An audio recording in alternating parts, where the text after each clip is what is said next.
வணக்கம். சிந்தனை களம் நிகழ்ச்சிக்கு உங்கள் அனைவரையும் அன்போடு வரவேற்கிறோம்.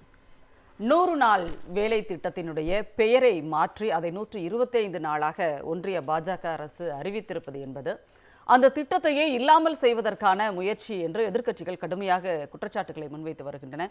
தொடர்ந்து இதை எதிர்த்து போராட்டங்களும் நடைபெற்று கொண்டிருக்கின்றன. அந்த வகையில் இன்று தமிழ்நாடு முழுவதும் ஏறத்தாழ 389 இடங்களில் கண்டன ஆர்ப்பாட்டம் நடைபெற்றிருக்கிறது. மதச்சார்பற்ற முற்போக்கு கூட்டணியின் சார்பில், அதாவது இந்தியா கூட்டணியின் சார்பில் அந்த ஆர்ப்பாட்டங்கள் நடைபெற்றிருக்கின்றன. அதில் பெருந்திரளான மக்கள், ஏழை எளிய விவசாய கூலி தொழிலாளர்கள் அனைவருமே கலந்து கொண்டிருப்பதை நம்மால் பார்க்க முடிகிறது. இந்த 100 நாள் வேலை திட்டம் என்பது உலக அளவில் வறுமை ஒழிப்பிற்கான முன்னுதாரண ஒரு திட்டமாக சர்வதேச பொருளாதார வல்லுநர்களால் பாராட்டப்பட்டு வந்த ஒரு திட்டத்தை ஒன்றிய பாஜக அரசு எதற்காக இத்தனை காழ்ப்புணர்ச்சியோடு அதை முடக்க பார்க்கிறது என்பதும் அதன் பின்னணியில் இருக்கின்ற அவர்களினுடைய அரசியல் என்ன என்பதும் நாம் பேச வேண்டிய ஒரு விஷயமாக இருக்கிறது. அவர்கள் அப்படி செய்கிறார்கள் என்பது ஒரு பக்கம் இருந்தால், அவர்களுக்கு துணை போகின்ற ஒரு கட்சியாக இன்றைக்கு அதிமுக இருந்து கொண்டிருக்கிறது. அதை முழு மனதாக முழுமையாக ஆதரிக்கின்ற ஒரு நிலையை இன்றைக்கு எதிர்க்கட்சி தலைவராக இருக்கின்ற அதிமுகவினுடைய பொதுச் செயலாளர் திரு எடப்பாடி பழனிசாமி அவர்கள் எடுத்திருக்கிறார். தொடர்ந்து அதற்கு முட்டுக் கொடுக்கின்ற வேலைகளையும் தொடர்ந்து அவர் செய்து வருவதையும் நாம் பார்க்க முடிகிறது. ஏழை எளிய மக்களை ஒடுக்குகின்ற, வதைக்கின்ற பாஜக அரசினுடைய அத்தனை நிலைப்பாடுகளுக்கும் துணை போகின்ற ஒரு கட்சியாக அதிமுக இருக்கிறது. அதனுடைய துணை பொதுச் செயலாளர் இருக்கிறார். இவர்கள் மக்களுக்கு எதிரானவர்கள், விரோதியானவர்கள் என்பதை நாம் திரும்ப திரும்ப சொல்லிக் கொண்டிருப்பதை அவர்கள் மெய்ப்பித்துக் கொண்டே இருக்கிறார்கள் என்பதையும் நாம் பார்க்கிறோம்.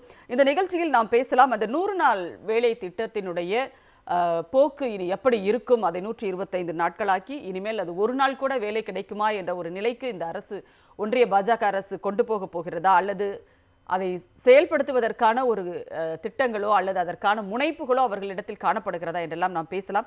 நம்மோடு கருத்துக்களை பகிர்ந்து கொள்வதற்காக திமுகவின் சார்பில் திரு ஆண்டாள் பிரியதர்ஷினி அவர்கள் நம்மோடு இணைந்திருக்கிறார். காங்கிரஸ் கட்சியின் சார்பில் திரு விஜயகிருஷ்ணா அவர்கள் நம்மோடு இணைகிறார். மதிமுகவின் சார்பில் திரு காரை செல்வராஜ் அவர்கள் நம்மோடு இணைந்திருக்கிறார்கள். அதே போல் அரசியல் விமர்சகர் திரு சுபேர் அவர்களும் இவர்களோடு இணைகிறார். கருத்துக்களை கேட்கலாம். அனைவருக்கும் வணக்கம். ஆண்டாள் மேடம், இப்போது 100 நாள் வேலை அப்படிங்கிறது 125 நாளாக ஆக்கியிருக்கிறார்கள். அதனுடைய பெயரும் முதலமைச்சர் அவர்கள் சொல்கிற மாதிரி சொன்னாலே வாய் சொல்லிக்கிற அளவுக்கு ஒரு பேரை வச்சுருக்காங்க அப்படின்லாம் ஒரு பக்கம் இருக்க, இதை எதிர்த்து இன்றைக்கு நடைபெற்றிருக்கிற கண்டன ஆர்ப்பாட்டம் அப்படிங்கிறது இன்றைக்கு இந்தியா கூட்டணி கடுமையாக எதிர்க்கிறது அப்படிங்கிற ஒரு விஷயத்தை நீங்கள் எப்படி பார்க்குறீங்க? மக்களுக்காக களத்தில் நிற்பவர்கள் அப்படின்னு நாம் இது பண்ணலாம். நிச்சயமாக நம்முடைய முதல்வர், திமுகவின் தலைவர் ப்ளஸ் இந்த மதச்சார்பற்ற இந்தியா கூட்டணியை உருவாக்குவதில் மிக பெரும் பங்கு வகித்த நம்முடைய மாண்புமிகு ஸ்டாலின் அவர்கள் இன்றைக்கு இந்த போராட்டத்தையும் தமிழ்நாடு முழுக்க முன்னெடுத்திருக்கிறார். எல்லா கட்சி தலைவர்களும், கூட்டணி கட்சி தலைவர்கள் எல்லோருமே அதில் உணர்வு பூர்வமாக பேசினார்கள். எப்படி மகாத்மா காந்தியின் பெயரை இந்த இந்திய மண்ணிலிருந்து மறக்கடிக்க வேண்டும் என்பதுதான் பிஜேபியின் ஒற்றை நோக்கம். 1948 ஜனவரி 30 ஒரு முறை இந்துத்துவ அமைப்பினர் சுட்டு கொன்றார்கள் காந்திஜியை. இப்போது 2026 ஜனவரி வருவதற்குள்ளாக இரண்டாவது முறையாக பிஜேபி காந்தியை கொன்றிருக்கிறது அப்படிங்கிறதா நிச்சயமான உண்மை. அதை தவிர மகாத்மா என்ற பெயரை சொல்லுவதற்கு கூட அவர்களுக்கு நான் எழாது அல்லது சிந்தனையே வராது, வெறுப்பின் உச்சத்தில் இருப்பார்கள். அதனால் அந்த மகாத்மா என்ற பெயரையே எப்படி நீக்குவது, அதை தவிர அவர்களுடைய இந்துத்துவ சார்ந்த ஒரு பெயரை கொண்டு வர வேண்டும். அதனால் எத்தனை சூழ்ச்சியாக அந்த விபி ராம் அப்படிங்கிற விபி ராம்ஜி, அப்புறம் அந்த ஒரு விக்ஷித் பாரத் அப்படிங்கிற மாதிரி விக்ஷித் பாரத் கேரண்டி ரோஸ்கார், அப்புறம் என்ன ஹஜ்விகா மிஷன் அப்படி நிஜமாவே நாக்கு டங் ட்விஸ்டர் சுழுக்குது, என்ன வேணால் சொல்லலாம். இப்படியாக அந்த சமஸ்கிருதம், ஹிந்தி, ஆங்கிலம் எல்லாவற்றையும், ஏன்னா இந்த மொழி இல்லையேன்னு சொல்லிட்டா இருக்கு பாரு ஆங்கிலமும் இருக்குது, மிஷன் அப்படிங்கிறதுல ஆங்கிலம் இருக்குது, அப்புறம் சமஸ்கிருதம் இருக்குது, அவர்களுக்கு விரும்பப்பட்ட ஹிந்தி இருக்குது. இப்படியாக ஒரு பெயரை, அது ஏழை எளியவர்களுக்கான ஒரு திட்டம்.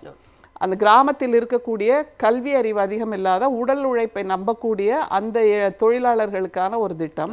அதிலும் விவசாயம் சார்ந்த ஒரு வேலைக்கான திட்டம். அதில் கொண்டு போய் வைக்க போகிற பேர் மகாத்மா காந்தி திட்டம் அப்படின்னு எளிமையாக சொல்லக்கூடிய ஒன்றாக இருக்க வேண்டும்.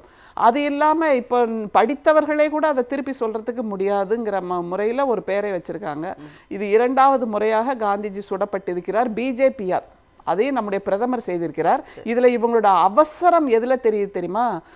டிசம்பர் 16ஆம் தேதி இந்த மசோதாவை நாடாளுமன்றத்தில் அறிமுகப்படுத்துகிறார்கள். எப்போ அது உடனே கையெழுத்தாகுது? 21ஆம் தேதி. 16லிருந்து 21க்குள் நம்முடைய குடியரசுத் தலைவர் முர்மு அவர்கள் கொடுங்க கொடுங்க கொடுங்க நான் காத்துட்ருக்கேன் அப்படின்னு கையில் பேனா வச்சுக்கிட்டு உதறி கையெழுத்து போட்டு அனுப்பிட்டாங்க. அப்போது மகாத்மா காந்தியை மீண்டும் மீண்டும் கொல்லுவதில், அவருடைய பெயரை இல்லாமல் ஆக்குவதில் பிஜேபிக்கு எவ்வளவு ஆர்வம் இருக்கிறது, அந்த ஒரு சூழ்ச்சி இதில் தெரிய வருது. அதை தவிர அந்த எளிய மக்கள், அவர்களுக்கு 125 நாள் ஆக்கிட்டோம் அப்படிங்கிறாங்கல்ல, அந்த 125 நாளும் அந்தந்த மாநில அரசுகள் அவர்களுக்கு வேலை கொடுக்கலாம். ஏன்னா மாநில அரசுகளுக்கு தான் அந்த டோப்போகிராஃபி நல்லா தெரியும்.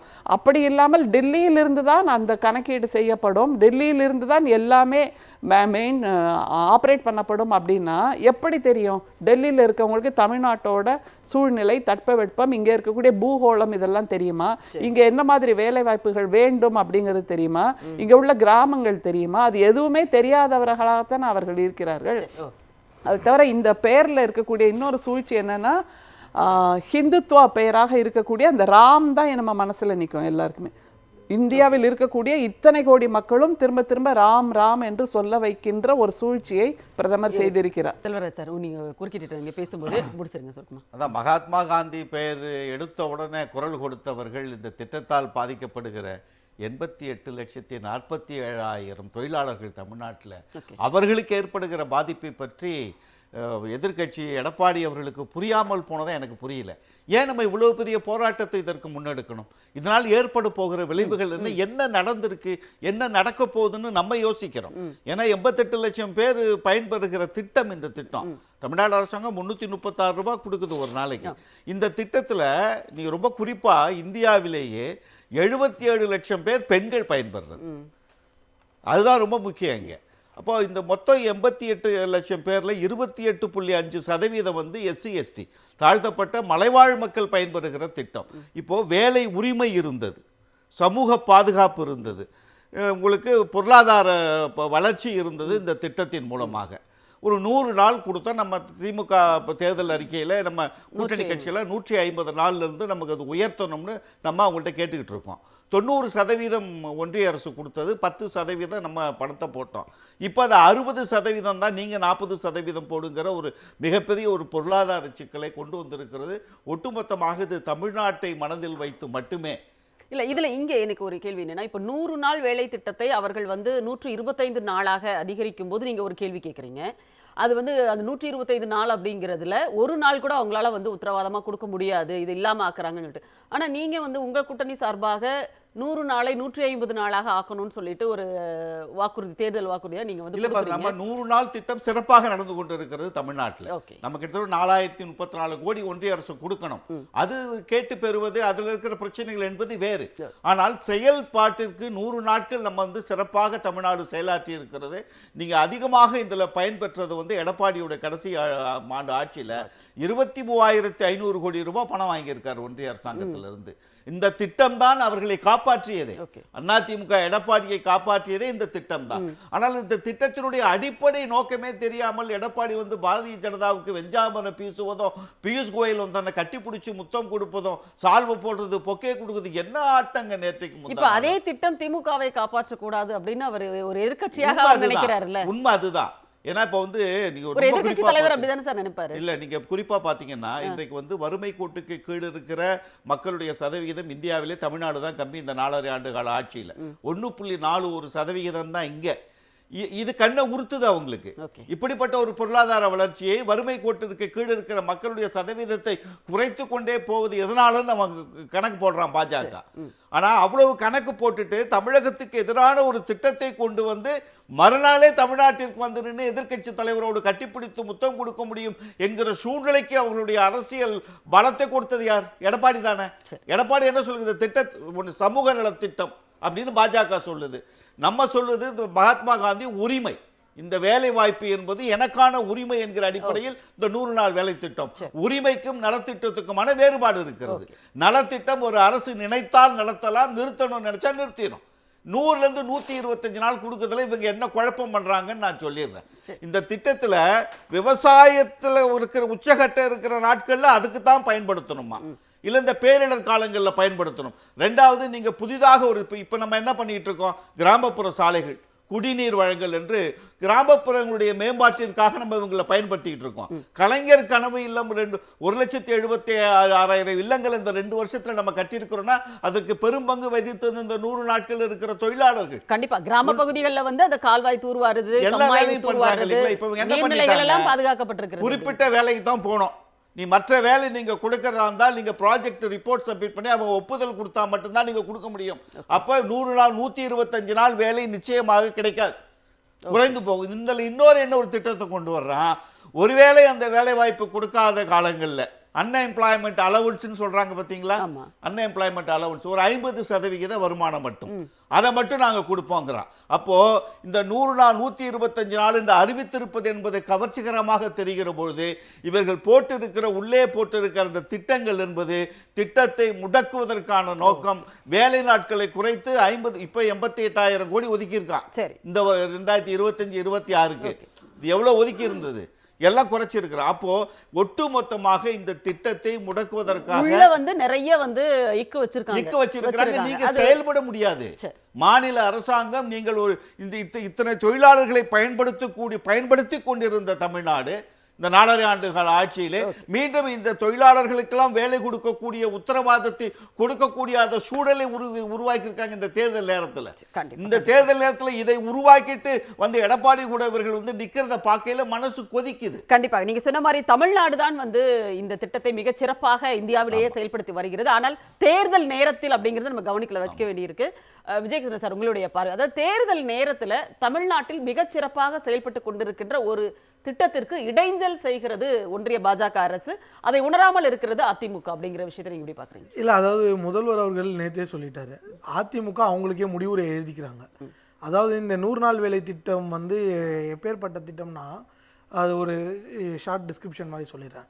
அதாவது ஒரே டைம்ல மகாத்மா காந்தி அவர்களும் சரி, அம்பேத்கர் அவர்களும் சரி, 2 பேருக்கு அந்த கனவையும் ஒன்னா நிறைவேற்றுற ஒரு திட்டம். எப்படின்னா, நீங்கள் லோக்கல் கவர்னன்ஸ் ஒரு பக்கம், இன்னொரு பக்கம் ரைட்ஸு, சரிங்களா, இதை வந்து மொத்தமாக சிதைக்கிறாங்க, சரிங்களா. இதை சிதைச்சிட்டு அதுவும் இதை சிதைக்கிறாங்க. அதே சமயத்தில் இது எதுக்கான முன்னுரைன்னு நம்ம பார்க்கணும். இது ஏன்னா ரொம்ப ஆழமாக பார்க்க வேண்டியது என்னென்னா, இது அவங்களோட மனுஸ்மிருத்தியை, அவங்க மனுவாதத்தை திணிக்கிறதுக்கான ஒரு விஷயம். எதுக்கேற்றாலும் மனுவாதம் சொல்கிறீங்களே அப்படின்னு உங்களுக்கு ஒரு கேள்வி கண்டிப்பாக எழும், சரிங்களா, தாராளமாக கண்டிப்பாக எழும். ஏன் சொல்கிறேன்னா, ஃபஸ்ட்டு நீங்கள் பேசும்போது நீங்கள் ஃபஸ்ட்டு இன்ட்ரடக்ஷன்லேயே சொன்னீங்க, நிறைய குளோபல் ஸ்காலர்ஸ் லெட்டர்ஸ் எழுதியிருந்தாங்க, சரிங்களா. அந்த குளோபல் ஸ்காலர்ஸ் யார் யாருன்னு நம்ம பார்க்க வேண்டியது இருக்குது. அதில் ஒரு 2 பேர் மட்டும் நான் சொல்கிறேன். ஃபஸ்ட்டு ஒருத்தர் வந்து நோபல் பிரைஸ் வின்னரு ஜோசப் ஈ ஸ்டிக்லிட்சன், இன்னொருத்தர் வந்து தாமஸ் பிக்கெட்டி வந்து யாருன்னா, இப்போது கண்டெம்பரரி ஸ்காலர் வேர்ல்டு லெவலில் இந்த டெமோக்ராட்டிக் சோஷியலிசம்ன்ற ஒரு கான்செப்டை பெருசாக எடுத்துகிட்டு போகிறவர் ஜோசப் ஈ ஸ்டிக்லிட்ஸ் வந்து ஒரு புக்கு எழுதியிருக்காரு. அந்த புக்கோட பேர் என்னன்னா, economic freedom is the real ஃப்ரீடம்ட்டு. அதாவது என்னன்னா, உங்களோட பொருளாதார சுதந்திரம் தான் உண்மையான சுதந்திரம். உங்களுக்கு இந்த 100 நாள் வேலை திட்டம் பொருளாதாரத்தை உங்களை எம்பவர் பண்ணியிருக்கு. ஆனால் மனுஸ்மிருதி என்ன சொல்லுது, பொருளாதார ரீதியாக பொருளாதார உரிமையே கிடையாது. நம்மளுக்கு வந்து பொருளாதார உரிமையே இருக்கு, பொருளாதார உரிமையே கிடையாது. இன்னைக்கு அதை பறிக்கிறீங்க. அதுதான் இந்த திட்டத்தை நீங்கள் பொருளாதார உரிமையை பறிக்கிறது மூலயமா தான் இது இன்னைக்கு வந்து உங்கள் மனுவாதத்தை நீங்கள் எதுக்குறீங்க. அதில் இன்னொரு 2 விஷயத்தோட நம்ம சேர்த்து பார்க்க வேண்டியதாக இருக்குது. என்னன்னா, ஃபஸ்ட்டு இந்த விண்டோ இருக்குது பார்த்தீங்களா, 60 நாள், அதாவது 60 நாள் பிரேக் கொடுக்கணுன்றது. இன்னொரு ஒரு விஷயம் என்னென்னா, இந்த 4 லேபர் கோட்ஸ், 4 லேபர் கோட்ஸு, இதோட விளைவு என்னென்னா, சீப் லேபர். அதாவது வந்து உங்களுக்கு இன்றைக்கி உரிமை இருக்குது பார்த்தீங்களா, இந்த 60 நாட்களில் உங்களை என்ன பண்ண வைப்பாங்கன்னா, நீங்கள் இன்றைக்கி நம்ம தமிழ்நாட்டில் 300 ரூபாய் இன்றைக்கி ஒரு நாளைக்கு வாங்குறாங்க. இந்த உங்களை பொருளாதாரமாக உங்களை முடக்கிட்ட பிறகு நீங்கள் என்ன பண்ண முடியும்னா, எங்கேயாவது ஒரு இடத்துல 100 ரூபாய் 150 ரூபாய்க்கு வேலைக்கு நீங்கள் போய் நிற்கணும். திரும்பி உங்களை பொருளாதாரமாக இப்போ அடித்தட்டு மக்கள் பொருளாதாரத்தில் எந்திரிச்சு நின்றக்கூடாது. அவங்க திரும்பி இந்த மனுவாதப்படி எங்கேயாவது ஒரு இடத்துல அடித்தட்டு மக்களை அடிமைப்படுத்த வேண்டும்ன்றதுக்காக தான் இதை தொடர்ந்து பண்றாங்க. அதிமுகவினுடைய நிலைப்பாடு என்ன அப்படின்னு சொல்லிட்டு தமிழ்நாடு முதலமைச்சர் அவர்களும் தொடர்ந்து கேள்வி எழுப்பிட்டே இருக்காங்க. அப்போ அதிமுகவும் இந்த 100 நாள் வேலை திட்டத்தினுடைய பெயர் மாற்றத்தை எதிர்த்து களத்தில் நின்று போராடணும் அப்படின்னு சொல்லிட்டு நீங்க எதிர்பார்க்கறீங்களா? இல்ல, கண்டிப்பா போராடணும். அதுக்கு முன்னாடி நேரு தான் எல்லாத்துக்கும் காரணம், நேருனுடைய பெயரை மாத்திட்டே இருந்தாங்க. இன்னைக்கு வந்து ஒரு படி மேல போய் இந்த நாட்டினுடைய தேசத்தந்தையாக இருக்கக்கூடிய மகாத்மா காந்தியினுடைய பெயரை மாற்ற துணிந்து விட்டார்கள் அப்படிங்கிறதுதான் மிகப்பெரிய ஒரு வருத்தமா இருக்கு. இரண்டாவது, எதிர்க்கட்சியா இருக்கக்கூடிய அதிமுக இன்று அது அதிமுகவே இல்லை, அது அமித்ஷாவினுடைய திமுகவாக இருக்கிறது. அது முழுக்க முழுக்க அது அந்த பாஜகவினுடைய இன்னொரு அணியாகத்தான் இது செயல்பட்டு இருக்கு. இந்த 100 நாள் வேலை வாய்ப்பு திட்டம் என்பது நிறைய எனக்கு முன்னாடி பேசியவங்க அதை பத்தி ரொம்ப டீட்டெயிலா சொல்லிட்டாங்க. அதனுடைய பாதிப்பு எப்படி இருக்கும், அது ஒரு வளர்ச்சி எப்படி இருக்கு, வளர்ச்சி எப்படி இருந்தது, இது எப்படி பாதிப்பு இருக்கும், மாநில உரிமைகள் எப்படி பறிக்கப்படுது. இன்னைக்கு கிட்டத்தட்ட 4000 கோடி ரூபாய் சுமையை மாநில அரசினுடைய தலையில் தூக்கி வைத்து இருக்கிறது இன்னைக்கு ஒன்றிய அரசு.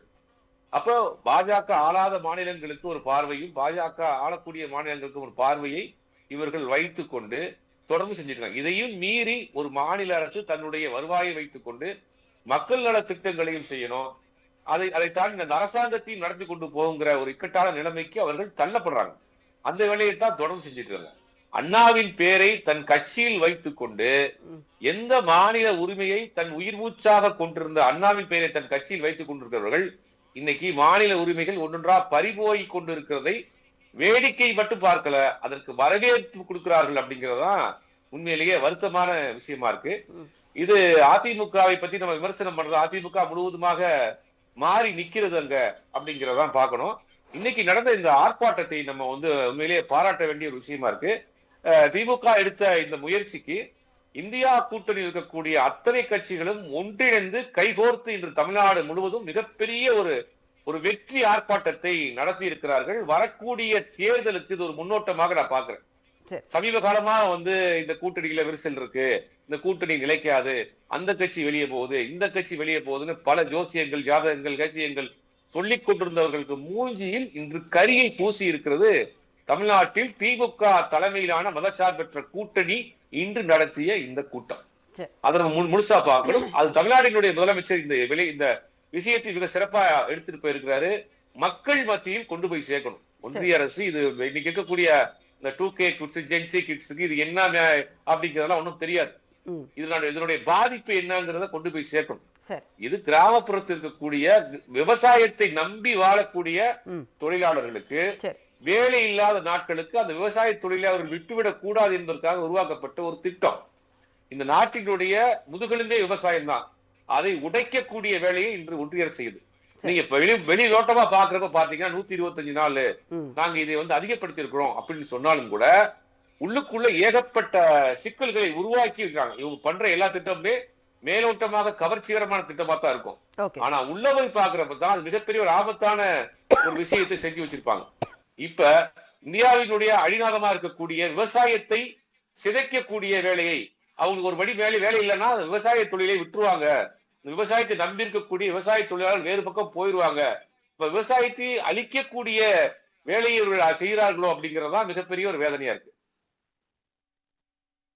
ஆண்டாள் பிரியதர்ஷினி மேம், இப்போ என்னன்னா ஒரு பக்கம் ஒன்றியத்தில் இந்த திட்டத்தை கொண்டு வந்திருக்கின்ற ஏழைத்தாயின் மகனாகிய பிரதமர் மோடி, இன்னொரு பக்கம் தமிழ்நாட்டில் இதை அப்படியே வழிமொழிந்து ஏற்றுக்கொண்டிருக்கின்ற, ஆதரித்து எல்லா இடங்களிலும் பேசிக்கொண்டிருக்கின்ற விவசாயி நான் என்று சொல்லிக் கொள்ளுகின்ற பொதுச் செயலாளர், அதிமுகவினுடைய பொதுச் செயலாளர், எதிர்க்கட்சி தலைவர் எடப்பாடி பழனிசாமி அவர்கள். அப்ப இவர்கள் இரண்டு பேருக்குமே, இவருக்கும் ஏழைகளின் மீது அக்கறை கிடையாது, அவருக்கு விவசாயிகளின் மீது அக்கறை கிடையாது அப்படின்னு சொல்வீங்களா? நிச்சயமா. ஏன்னா ஏழை தாயின் மகன்னா அவர் அரிய வகை ஏழை, அதனால உண்மையான ஏழை இல்லை, அரிய வகை ஏழை, எக்கனாமிக்கலி வீக்கர் செக்ஷன் ஒரு புதிய வகைப்பாடு, EWS ஏழை. அது அதனால தான் அவர் போடுறது எல்லாமே வெளிநாட்டு கருப்பு கண்ணாடியா இருக்கும், வெளிநாட்டு கோட்டா இருக்கும், வெளிநாட்டு ஷூவா இருக்கும், அந்த மாதிரியான வெளிநாட்டு பிரஜை தான் அவர். வெளிநாட்டுல குடியுரிமை இல்லையே தவிர இந்தியாவில் பிறந்ததுனால அவர் இங்க இருக்காரு, இல்லைன்னா அவர் எப்பவுமே வெளிநாட்டு அரிய வகை ஏழை தான். அதனால அவருக்கு அந்த ஏழைகளோட வலியோ வேதனையோ கண்ணீரோ எதுவுமே தெரியாது. இல்ல அப்படி நீங்க சொன்னா கூட இப்ப ஏழைகளினுடைய நிலை, மக்களினுடைய ஏழ்மை நிலை அப்படின்றது ஏற்கனவே சார் சொன்ன மாதிரி தமிழ்நாடு தான் அந்த வறுமை கொண்டது ரொம்ப ரொம்ப கீழே இருக்கிற மாநிலம். அதாவது குறைவானவர்கள் இருக்கின்ற மாநிலமாக தமிழ்நாடு தான் இருக்கு, வளர்ச்சி பெற்ற மாநிலம். ஆனா மற்ற மாநிலங்களோடு பாத்தீங்கன்னா நீங்க மோடி அவர்களினுடைய சொந்த மாநிலமான குஜராத்தோ அல்லது அவர்கள் பாஜக ஆளுகிற வட மாநிலங்களோ இன்னும் வறுமையின் பிடியில் இருந்து இன்னும் அவங்க கொஞ்சம் கூட மேல வரல. அங்கதான் ஏழைகள் அதிகமாக இருக்கிறார்கள், வறுமையில இருக்கிறாங்க. அப்ப அதெல்லாம் அவர் நேர்ல பாக்குறாரு தானே.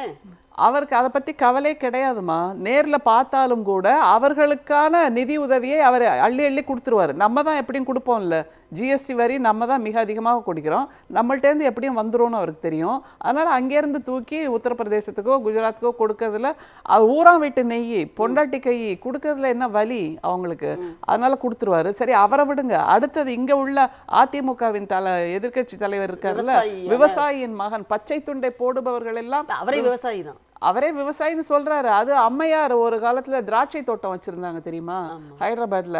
மற்ற விவசாயிகளுக்கெல்லாம் வராத வருமானம் அவங்களுக்கு மட்டும் வரும் எப்பவுமே. அவங்க திராட்சை மட்டும் ரொம்ப சிறப்பா மிக விலை உயர்ந்ததா காய்க்கும் பழுக்கும் எல்லாமே.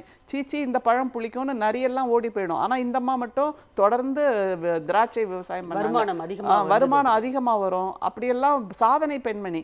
அதே மாதிரி வழியில தான் இவரும் வர்றாரு. இவரும் விவசாயின்னு சொல்லிக்கிறாரு. இது கொச்சைப்படுத்துற பேர். உண்மையான விவசாயிகள் அங்கே வயலில் இறங்கி காலில் சேறு ஒட்ட ஒட்ட ஒட்ட அங்கே உழுது கொண்டிருக்கிறார்கள். கலப்பையாக தானே மாறி நின்று உழுது கொண்டிருக்கிறார்கள். அவர்களுடைய நிலைமையை பற்றி கொஞ்சமும் யோசிக்காமல் கிண்டல் பண்றாங்களா? இதை பற்றி தமிழ்நாட்டு மக்கள், இந்திய மக்கள் கொதித்தெழ வேண்டாமா? கட்சியை சார்ந்தவர்கள் உரக்க பேசுகிறோம், போராட்டங்கள் செய்கிறோம், மக்களிடம் எடுத்து போகிறோம். ஆனால் ஒரு மகாத்மா காந்தியின் பெயரை கூட இந்தியாவிலிருந்து அழிக்கின்ற ஒரு வேலையை பிரதமர் செய்து கொண்டிருக்கிறார். அதற்கு அதிமுகவின் தலைவராக இருக்கக்கூடிய எதிர்க்கட்சி தலைவர் ஒத்து ஊதி கொண்டிருக்கிறார். இதுல தான் நம்ம திரும்ப திரும்ப சொல்றோம், மற்ற மாநிலங்களில் இருக்கக்கூடிய எதிர்க்கட்சி தலைவர்கள் அல்லது மற்ற மாநிலங்களில் இருக்கக்கூடிய பிஜேபி தலைவர்கள் கூட அந்த மாநிலத்துக்கு ஏதாவது ஒரு பிரச்சனை என்றால் அந்த மாநிலம் சார்ந்துதான் குரல் கொடுப்பார்கள். கூட்டணி தர்மம் அப்படின்னு ஒண்ணு இருக்குல்ல, அந்த கூட்டணியில இருந்துகிட்டு அவங்களே எப்படி வந்து போராடணும்னு நீங்க எதிர்பார்க்க? அப்ப தமிழ்நாட்டு மக்களுக்கான அவரை ரெப்ரசன்ட் பண்ணவே போறது இல்லையா? தமிழ்நாட்டு மக்களின் குரலாக ஒலிக்க போறதே இல்லையா? அதைத்தான் சகோதரர் சொன்னாரு. நேத்து மகாத்மா காந்தியின் பெயரை நீக்கிவிட்டு விவசாயிகளின் கழுத்தில் சுருக்கு கயிறை மாட்டிவிட்டு இன்றைக்கு ஒரு பிஜேபி தலைவர் இங்கே வர முடிகிறது.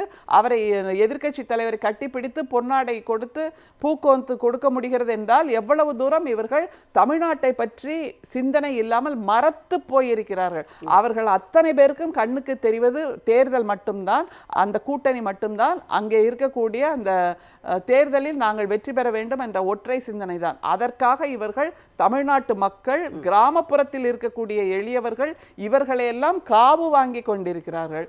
கொஞ்சம் கூட அந்த பொருளாதார சுதந்திரம் அவர்களுக்கு வந்துவிடக் கூடாது என்கின்ற சூழ்ச்சியைத்தான் பிரதமர் செய்து கொண்டிருக்கிறார். அதற்கு நம்முடைய எதிர்க்கட்சி தலைவரும் ஒத்து ஊதி கொண்டிருக்கிறார் என்பதை தமிழ்நாட்டு மக்கள் புரிந்து கொள்ள வேண்டும். இப்படியான சூழ்ச்சிகள், இப்படியான மக்கள் விரோத சக்திகள் தமிழ்நாட்டுக்குள் வந்தால் என்ன நடக்கும்? வர்றதுக்கு முன்னாடியே இவ்வளோ நடக்குதுன்னா, வந்தாச்சுன்னா இந்த கிராமப்புறத்தில் இருக்கக்கூடிய இந்த வேலை வாய்ப்பு பறிபோவதை போல் தமிழ்நாட்டு வேலை வாய்ப்பு மீண்டும் அந்த டிஎன்பிஎஸ்சி எக்ஸாம்ல தமிழ் தெரியாதவர்கள் கூட இங்கே வந்து தேர்வு எழுதி பாஸ் பண்ணி தமிழ்நாட்டு வேலைகளில் அமரலாம் என்கின்ற அந்த ஒரு நிலையை எதிர்க்கட்சி தலைவர் செய்வார் நிச்சயமாக. அது மாதிரி அவர் ஆல்ரெடி அவங்க ஆட்சியில இருக்கும்போது செய்ததுதானே. நம்முடைய முதல்வர் வந்த பின்புதான் 2021 அது நீக்கப்பட்டது. தமிழ் தெரிந்து தமிழ் தேர்வில் நீங்கள் வெற்றி பெற்றால் தான் அடுத்தது பண்ண முடியும் அப்படின்னு. இந்த மாதிரியான அக்கறையான செயல் திட்டங்கள், கொள்கைகள்லாம் திராவிட முன்னேற்ற கழகத்துக்கு மட்டும்தான் உண்டு, நம்முடைய திராவிட கட்சிகளுக்கு மட்டும்தான் உண்டு. அதை நம்முடைய தமிழ்நாட்டு மக்கள் புரிந்து கொள்ள வேண்டும். கண்டிப்பாக மேடம். காரை செல்வராஜ் சார், இப்போ என்னன்னா பெண்களுக்கான பொருளாதார சுதந்திரம் அப்படின்றது நீங்கள் சொன்ன மாதிரி இவர் விஜயகிருஷ்ணா சார் சொன்னார், ஆர்எஸ்எஸ்னுடைய நோக்கம் அப்படின்றதே சூத்திரர்கள் இங்கே வந்து பொருளாதார ரீதியாக உரிமை பெற்றுவிடக்கூடாது, சுதந்திரம் பெற்றுவிடக்கூடாது அப்படிங்கிறது. அதில் குறிப்பாக பெண்களுக்கு பொருளாதார சுதந்திரமே இருக்கக்கூடாது என்ற கொள்கையுடைய ஒரு அமைப்பினுடைய அரசியல் முகமான பாஜக இதை செய்கிறது. ரைட்டு, அதை வந்து நம்மளால் புரிஞ்சுக்க முடியும், அவங்க அப்படிதான் அப்படின்னு. ஆனால் இங்கே இருக்கிற ஏடிஎம்கேக்கு தெரியாது. அவங்க தான் சொல்லுவாங்க, பெண்களுடைய வாக்கு வங்கி எங்களுக்கு தான் அதிகமாக இருக்கிறது, நாங்கள் தான் வந்து எங்கள் லீடர்ஸ் தான் வந்து பெரிய பெண்களுக்கான தலைவர்கள், அப்படி இப்படிலாம் வந்து அவங்க பெருமை பேசிக்குவாங்க இல்லையா?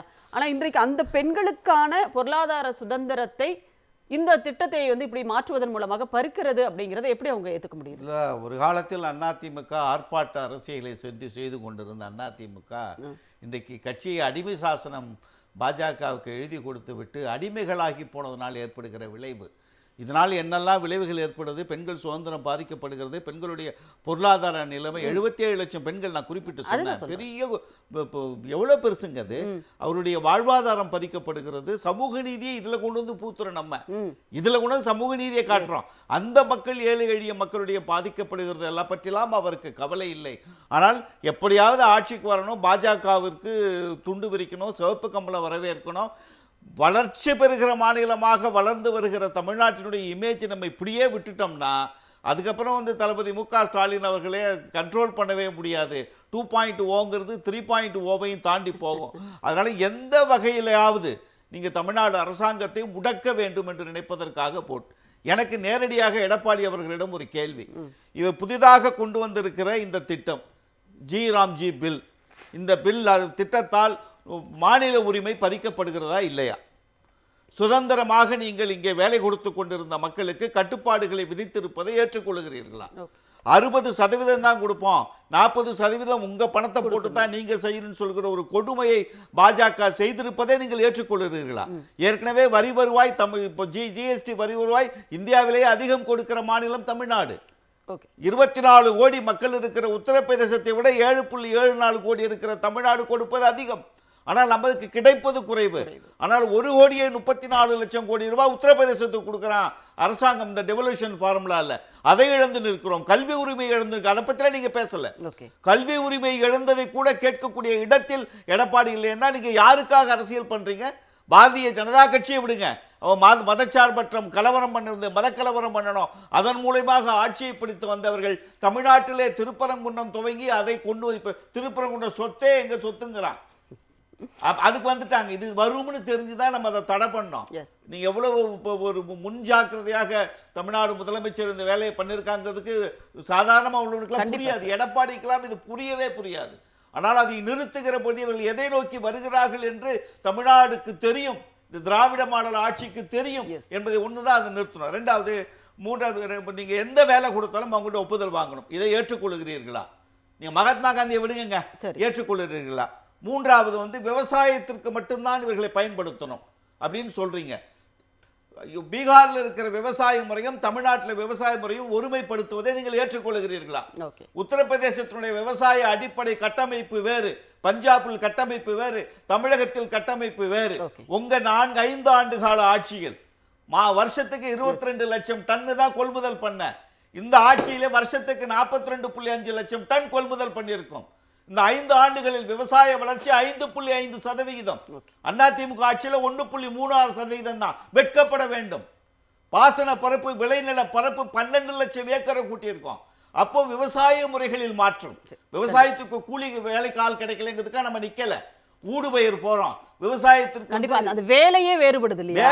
வேலைகளே வேறுபட்டு வருது. இன்னைக்கு ட்ரோனை வச்சு மருந்து தெளிக்க ஆரம்பிச்சுட்டாங்க. அதை எப்படி எளிமைப்படுத்த முடியும் என்கிற டெக்னாலஜி எல்லாம் வந்ததற்கு பிறகு இந்த 88 லட்சம் மக்களையும் கொண்டு போய் விவசாயத்துக்கு பயன்படுத்துவது என்பது விவசாயம் பயிற்சி பெற்றவர்களால் மட்டும்தான் முடியும். கண்டிப்பா சார். அதாவது ஆண்டு முழுவதும் விவசாயத்தில் அவர்களுக்கு வேலை இல்லை அப்படிங்கிறதுனால தானே மாற்றாக இந்த திட்டத்தை கொண்டு வந்தது. இதை அடிப்படை அப்படிங்கிறது வறுமை காலத்தில் பயன்படுத்தக்கூடிய முக்கியமான செய்தியை மட்டும் சொல்லிடுறேன்.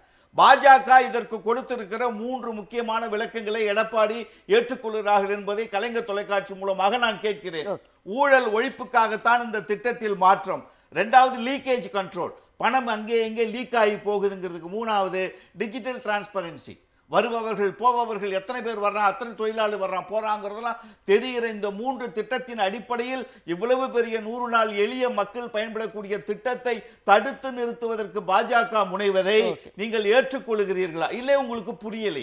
விஜயகிருஷ்ணன் சார், இப்போ என்னன்னா, இப்போ ஏடிஎம்கேவையும் எடப்பாடி பழனிசாமி அவர்களையும் வந்து டெல்லி வந்து ஒரு பொருட்டாகவே மதிக்கலை அப்படின்னு சொல்லிட்டு தமிழ்நாடு முதலமைச்சர் அவர்களே வந்து விமர்சனம் பண்ணியிருக்கிறார். அப்போ அவங்கள தான் அவங்க மதிக்கவே இல்லை. இப்போ இவங்க சொன்னாலும் அவங்க கேட்க போறதில்ல. இப்போ திரும்ப திரும்ப வந்து ஏடிஎம்கே போராடணும், ஏடிஎம்கே இதை பற்றி கேட்கணும் அப்படின்னு சொல்லும்போது அவங்க எப்படி யார்கிட்ட போய் கேட்பாங்க? எப்படினாலும் டெல்லிட்டு தானே கேட்கணும். அவங்க தான் அவங்க சொல்றதை கேட்கறது இல்லையே. இல்லை, அவங்களுக்கு அந்த டெல்லி கிட்ட பேசுகிற அளவுக்கு அவங்களுக்கான திராணி இல்லை. சரிங்களா? அதாவது அவங்க கூட்டணி அமைச்ச விதமே எல்லாருக்கும் சொல்லிடும். அவங்க எப்படி கூட்டணி அமைச்சாங்க, ஹோட்டலில் வந்து இவர் பேச விட்டாரா? முதல்ல எதிர்கட்சி தலைவராக அமித்ஷா அவர்கள் பேச விட்டாரா? நான் அதை விட இன்னொரு ஒரு முக்கியமான விஷயத்தை கேட்குறேன். அதாவது இந்த முருகன் மாநாடு, இந்த இந்து முன்னணி சார்பில் ஆர்எஸ்எஸ் மதுரையில மதுரையில் நடந்த அந்த மாநாட்டில் தந்தை பெரியார் அவர்களையும் அண்ணாவோட பேரை தான் நீங்கள் உங்கள் கட்சி பேர் அண்ணா பேரறிஞர் அண்ணாவோட பேரை தான் தாங்கியிருக்கீங்க. தன் வாழ்நாள் முழுவதுமாக ஒரு தத்துவத்தை ஏந்தி நின்றவர் பேரறிஞர் அண்ணா. உங்கள் கண்ணு முன்னாடி உங்கள் கட்சியோட மூத்த தலைவர்கள் இருக்கிற இடத்துல தந்தை பெரியாரையும் பேரறிஞர் அண்ணாவையும் இழிவுபடுத்தி வீடியோ ப்ளே பண்ணாங்க. நீங்கள் அந்த மேடையில் உட்காந்து வேடிக்கை பார்த்துருந்தீங்க. மக்கள் உங்களை இன்னும் நம்புவாங்களா? ஏன் இன்னைக்கு நீங்கள் பேசும்போது சொன்னீங்கல்ல விவசாயின்னு சொல்கிறாருல, இப்போ ரொம்ப நாள் இல்லை மேடம், ரீசெண்டாக நம்ம இங்கே இந்த மழை பிரச்சனைனால விவசாயிகளுக்கு அந்த ஈரப்பதத்தை எக்ஸ்டெண்ட் பண்ணோம்னாங்க. ஏன் கூட்டணியில் இருக்கீங்களே? இது வரைக்கும் ஒரு வார்த்தை விவசாயிகளுக்காகவோ தமிழ்நாடு உரிமைகளுக்காகவோ ஏதோ ஒரு இடத்துல எதிர்கட்சியிலேருந்து ஒரு வார்த்தை வந்திருக்கா? இன்னொரு அதாவது எதுக்காக அவங்களோட முடிவுரை எழுதிக்கிறாங்கன்னா இது ஒன்று. ஃபஸ்ட்டு உங்கள் கொள்கை தலைவர்களுக்கும் கொள்கைகளுக்கும் உண்மையாக இல்லை. இன்னொரு விஷயம் எஸ்ஐஆர். இன்றைக்கி எஸ்ஐஆரில் 97 லட்சம் பேர் தமிழ்நாட்டிலேருந்து எடுத்திருக்காங்க. சென்னையில் மட்டுமே 14 லட்சம் பேர் எஸ்ஐஆர் ஆதரிச்சிருக்கீங்க. இன்றைக்கி நீங்கள் எஸ்ஐஆர் அதாவது வந்து தமிழக மக்கள் அவங்களுடைய உரிமை வாக்குரிமையை பறிக்கிறதுக்காக நீங்கள் ஆதரவு தெரிவிச்சிருக்கீங்க. இப்படி இருக்க உங்களை மக்கள் எப்படி நம்புவாங்க? அதாவது இன்னொன்று உங்களை வந்து டெல்லி ஒரு பொருட்டாவே மதிக்கல. அது நீங்கள் பொருட்டாக மதிச்சிருந்தீங்கன்னா நீங்கள் டிமாண்ட் பண்ண முடியும். ஏன்னா நீங்கள் எப்படி வந்திருக்கீங்க, என்ன பண்ணியிருக்கீங்கன்ற ஒரு கேள்வி இருக்குல்ல. இல்லை எப்படினாலும் வந்து முதலமைச்சர் வேட்பாளர் வந்து எடப்பாடி பழனிசாமி அவர்கள் தான், அதிமுக தான் வந்து கூட்டணிக்கு தலைமை. இதை திரும்ப திரும்ப அவங்க சொல்லிக்கிட்டே தானே இருக்காங்க. இல்ல இவங்க ஏடிஎம்கேல வந்து அவங்க அவ்வளவு தைரியமா சொல்றாங்கல்ல. அவங்க தைரியமா சொல்லுவாங்க. அமித்ஷா சொல்றது தான் நடக்கும். இது சும்மா பேசிட்டு இருக்காங்க. சொல்லுங்க. இல்லை அதுதான் நீங்கள் சொல்லிக்கிறது வேறு. அதாவது உள்துறை அமைச்சர் என்ன சொன்னார், இது வரைக்கும் நீங்கள் அப்படி நீங்கள் உங்களை என்டாஸ் பண்ணுறதாக இருந்தால் நீங்கள் வச்ச ஏதாவது ஒரு கோரிக்கையை ஏற்றுருக்காங்களா? இது வரைக்கும் எதிர்கட்சி சார்பில் இருந்து நீங்கள் எதுவும் இஷ்யூஸை எடுத்து பெருசாக பேசலை, சரிங்களா? நீங்கள் எடுத்துன இஷ்யூஸை எதுனா அவங்க ஒரு செவி கொடுத்து கேட்டிருப்பாங்களா? இது வரைக்குமே எதுவுமே பண்ணலை. உங்களை பொருட்டாகவும் மதிக்கலை. இன்னொன்று அவங்களோட பொலிட்டிக்கல் கேம் தெரியும். அதாவது பிஜேபியோட பொலிட்டிக்கல் கேம் என்னன்ட்டு நம்ம எல்லாருக்குமே தெரியும். முதல்ல அவங்க பின்னாடி கான்ஸ்பிரசி கிரியேட் பண்ணுவாங்க. அவங்க கான்ஸ்பிரசி கிரியேட் பண்ணி உங்களையே ஒரு கூப் எஸ்டாப்ளிஷ் பண்ணி ஏடிஎம்கேல உங்களேருந்தே தூக்குவாங்க. அப்பேற்பட்ட கட்சி பிஜேபி. இது உண்மையாக நான் நிதர்சனமாக சொல்கிறேன். இது ஒரு சந்தேகத்துக்கே இடம் இல்லாமல் உங்களுக்கே தெரியாமல் உங்கள் பின்னாடி எடப்பாடி பழனிசாமி அவர்களையே வந்து அந்த பக்கம் தள்ளி உட்கார வச்சிருவாங்கன்னு சொல்கிறீங்க. இல்லை அதுக்கு அந்த அளவுக்கு யோசிக்கக்கூடிய கட்சி பிஜேபி. இது வந்து இது பல மாநிலங்களில் நீங்கள் பார்க்கலாம். அவங்க எப்படி பொலிட்டிக்கல் கேம் விளையாடுவாங்க, அவங்களோட இந்த மாடஸ் ஆப்பரேண்டி எப்படின்றது எல்லாமே நாட்டுக்கே தெரியும். உங்களை வச்சு அப்படி இந்த இதெல்லாம் சொல்லுவோம் நிறைய தியரியில். நீங்கள் இந்த மாதிரி கான்ஸ்பிரசி தியரிலாம் கேட்க முடியும். நேரில் பார்க்கணுன்னா நீங்கள் பிஜேபி கிட்ட தான் பார்க்க முடியும். அந்த மாதிரி ஒரு பயங்கரமான கட்சி, சரிங்களா? நீங்கள் உங்களோட அதாவது தமிழக மக்கள் மீது ஒரு சுத்தமாக கவலையே இல்லாமல் நீங்கள் வந்து உங்கள் கட்சியை நீங்கள் அங்கே அடமான அதிமுகவை பாஜகவிடம் சிக்க வைத்து விட்டார் எடப்பாடி பழனிசாமி. கண்டிப்பாக. அதாவது நீங்கள் சரண்டர் பண்ணிட்டீங்க. சரண்டர் பண்ணிட்டு இன்னைக்கு உங்களால் வாயே திறக்க முடியல. அதாவது இன்னொன்று கடந்த அந்த 4 வருஷம் அதாவது முதலமைச்சராக இருக்கும் போதே பாஜக என்ன திட்டங்களை வேணுமோ ஈஸியாக செயல்படுத்தினாங்களே. அன்றைக்கே நீங்கள் எடுத்துகிட்டு போய் கட்சி தாராவாத்துட்டு தமிழக மக்களோட உரிமையை பறி கொடுத்துட்டீங்களே. இன்னைக்கு இருக்க முதல்வர் தானே அதுக்காக எல்லா போராட்டங்களும் எடுத்து உரிமையை மீட்டு சார். அதாவது ஆட்சியில் இருந்தால் ஆட்சியை அவர்களிடம் விட்டு விடுவது, இல்லாவிட்டால் கட்சியையே கொடுத்து விடுவது அப்படிங்கிறது நிலைப்பாடு. சரி பேசுவாங்க சுபேர் சார். இப்போ அதிமுக என்ற ஒரு கட்சி அப்படிங்கிறதே இன்றைக்கு பாஜக சொல்படிதான் கேட்க போகிறது. எடுக்கிற முடிவுகள் எல்லாம் இனிமேல் அவர்கள் தான் எடுக்க போகிறார்கள் அப்படிங்கிற அளவுக்கு வந்து மோசமாக இருக்கிறது சொல்லியிருக்காங்க. அப்படி இருக்கும்போது தமிழ்நாட்டினுடைய உரிமைக்காக அவர்கள் குரல் கொடுப்பது அப்படிங்கிறதெல்லாம் அது 2வது கட்டம் 3வது கட்டம் அப்படிதானே அதை நம்ம வந்து எடுத்துட்டு போக வேண்டியிருக்கும். இல்ல அதிமுக இன்றைக்கு தன்னை காப்பாற்றிக் கொள்வதற்காக அதிமுக தலைவர்கள் போராடிட்டு இருக்காங்க. தான் சம்பாதித்து வைத்திருக்கக்கூடிய சொத்துக்களை காப்பாற்றிக் கொள்வதற்காக தமிழ்நாட்டின் உரிமைகள் பறிபோனாலும் பரவாயில்ல, தான் நல்லா இருக்கணும், தான் குடும்பம் நல்லா இருக்கணும், தான் சம்பாதித்து வச்சிருக்க பணத்தை காப்பாற்றிக்கணுங்கிற ஒரு முடிவுக்கு வந்துட்டாங்க. சுபேர் சார் ஒரு சின்னதா கிளாரிஃபை பண்ணிடுங்க. கட்சியை காப்பாற்றுவது அப்படிங்கிறதா இல்ல தன்னை அப்படின்ற தனி மனிதர்களை காப்பாற்றிக் கொள்வதுன்றதா? இதுல தனி மனிதர்களை அதான் தன்னை காப்பாற்றிக் கொள்வதற்காக, தான் சம்பாதித்த பணத்தை காப்பாற்றிக் கொள்வதற்காக கட்சியை இன்னைக்கு அடமானம் வைத்து விட்டாங்க. கட்சி அடமானம் மட்டும் வைத்தா பரவாயில்ல, தமிழ்நாட்டின் உரிமைகள் ஒன்னொன்னா பறி போய்கிட்டு இருக்கு, பார்த்துக்கிட்டு அதை வந்து இவங்க வந்து வரவேற்றிட்டு இருக்கிறாங்கிறதா மிகப்பெரிய ஒரு வேதனை. இன்னைக்கு டீலிமிட்டேஷனா இருக்கட்டும், ஒரே நாடு ஒரே தேர்தலா இருக்கட்டும், எத்தனையோ திட்டங்கள், மக்கள் விரோத திட்டங்கள், எஸ்ஐஆர் 90 லட்சம் பேர் தமிழ்நாட்டில் இவருக்காக வாக்களித்தவர்கள், எடப்பாடி பழனிசாமிக்கும் சேர்த்து வாக்களித்தவர்கள் இன்றைக்கு வாக்களிக்கக்கூடிய உரிமையை இழந்திருக்கிறார்கள். அதற்கு இவர் என்ன சொல்றாருன்னா, திமுகவின் கனவில் மண்ணு விழுந்ததுன்றாரு. எவ்வளவு பெரிய வார்த்தையை பயன்படுத்துறாரு. தமிழ்நாட்டினுடைய வாக்காளர்களை எவ்வளவு கேவலமா நினைக்கிறாரு அவரு. வாக்களிக்கக்கூடிய உரிமை இழந்து இன்னைக்கு முகவரி இல்லாமல் நிற்கக்கூடிய அந்த 90 லட்சம் பேருக்கு இவர் என்ன மாதிரியான வார்த்தையை பயன்படுத்துறாரு அப்படின்னா, அப்ப எப்படியாவது ஏதாவது ஒரு குறுக்கு வழியில் பாஜக தன்னை முதலமைச்சர் ஆக்கிறோம் அப்படின்னு இவர் நம்புறாரு. ஆனா அது நடக்காது. பாஜக எடப்பாடி பழனிசாமி முதலமைச்சர் ஆக்குறதுக்காகவா இவ்வளவு பாடுபட்டு இருக்கு? பாஜக தன் காலை இங்கே ஊண்டணும் எப்படியாவது. அதற்கு அவர்கள் இரட்டை இலை தேவைப்படுகிறது. ஒரு அதிமுக ஒரு கட்சி தேவைப்படுகிறது. அதை வைத்து பயன்படுத்தி கொண்டு தான் கால் பதிப்பதற்காக நடந்துட்டு இருக்காங்க. இது வந்து எடப்பாடி பழனிசாமிக்கு தெரியும். நம்ம ஒரு பலியாடுதான், சரி, நம்மள மஞ்சள் தேய்ச்சு தலையில ஒரு மாலையை போட்டு கூட்டு போறது அழகு பாக்குறதுக்கு இல்ல அப்படிங்கிறது அவருக்கு நல்லா தெரியும். தெரிஞ்சிருந்தோம் நம்மள காப்பாத்திக்கிடுவோம், நம்ம சம்பாதிச்சு வச்ச பணத்தை காப்பாத்திக்கிறோங்கிறதுக்காக தமிழ்நாட்டு உரிமைகளை விட்டுட்டாரு, தான் சார்ந்த கட்சியை விட்டுட்டாரு. இதுதான் இன்னைக்கு அவருடைய நிலைமையா இருக்கு. பாஜக அவர்களை ஒரு பகடைக்காயை பயன்படுத்திக் கொள்கிறது. நன்றி நன்றி நன்றி சுபேஷ் சார். ஆந்திர பிரதேசமே உங்களுடைய நிறைவு கருத்தாக நீங்கள் பதிவு செய்யலாம். அதாவது தன்னை காப்பாற்றிக் கொள்வதற்காக கட்சியையே விட்டுக் கொடுத்தவர்கள் எப்படி தமிழ்நாட்டினுடைய உரிமைகளை பாதுகாப்பார்கள் அப்படின்ற ஒரு நிச்சயமா. இந்த அதிமுக பிஜேபி கூட்டணி உறுதியான அந்த நிகழ்விலே, அந்த நிகழ்வு முடிந்த உடனே இங்க நம்ம விவாதத்திலேயே நான் சொன்னேன், இன்னொரு ஓராண்டுக்கு எடப்பாடி அவர்கள் நிம்மதியாக தூங்குவார்கள் அப்படின்னு. ஏன்னா அவருக்கு அந்த ரெய்டை பற்றின ஒரு பயம் இருந்தது இல்லை. ஒரு வருஷம் அந்த எலெக்ஷன் முடிகிற வரைக்குமாவது அவர் நிம்மதியாக தூங்குவார் அப்படின்னு. அந்த மாதிரியாக நிம்மதியாக உறங்குவதற்காகத்தான் அவர் பிஜேபியின் காலில் விழுந்திருக்காரு. பொதுவாக அந்த நகைகளை கொண்டு போய் அடகு வைப்பாங்க தெரியுமா, அப்போ என்னைக்காவது நான் மீட்டுடுவேன்னு சொல்லிக்கிட்டே இருப்பாங்க. ஆனால் அந்த நகை மூழ்கியே போயிடும். அந்த மாதிரி அதிமுகவை அடகு வைத்திருக்கிறார் பிஜேபியிடம். இனிமேல் அதை மீட்கவே முடியாது அப்படிங்கிறது தான் உண்மை. அதை தவிர இதில் மிக முக்கியமாக நம்ம பேச வேண்டியது அந்த அதிமுகவோட தொண்டர்கள். ஏன்னா அவர்கள் எம்ஜிஆரையும் அம்மையாரையும் அவர்களுக்கும் அந்த இப்ப நம்முடைய முதல்வர் இன்றைக்கு அவ்வளோ இடங்கள்ல போராடுறார், கூட்டணி கட்சிகள் எல்லாம் போராடுது அப்படின்னா அந்த கட்சியில் எதிர்பக்கத்தில் இருக்கக்கூடிய கட்சியை சேர்ந்தவர்களும் அங்க இருப்பாங்கல்ல, அந்த பாதிக்கப்பட்டவர்களில் இருப்பாங்கல்ல. அந்த உணர்வையே அவருக்கு தெரிய மாட்டேங்குது. அது மாதிரி எஸ்ஐஆரை பொறுத்த வரைக்கும் நம்முடைய முதல்வர் தான், நம்முடைய தலைவர் தான் பதட்டப்படுகிறார் அப்படின்ற ஒரு வார்த்தையை பயன்படுத்தினார்.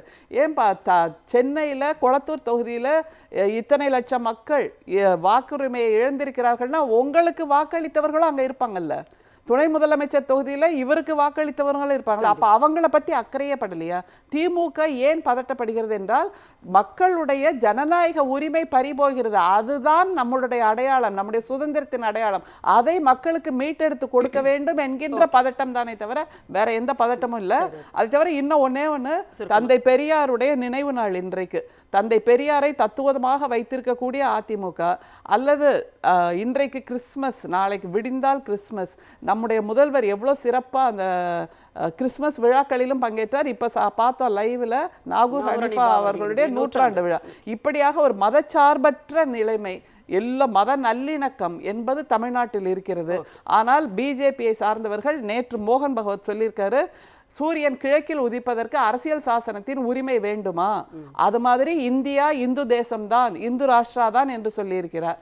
அதை தவிர இன்னொன்னு சொல்லிடுற,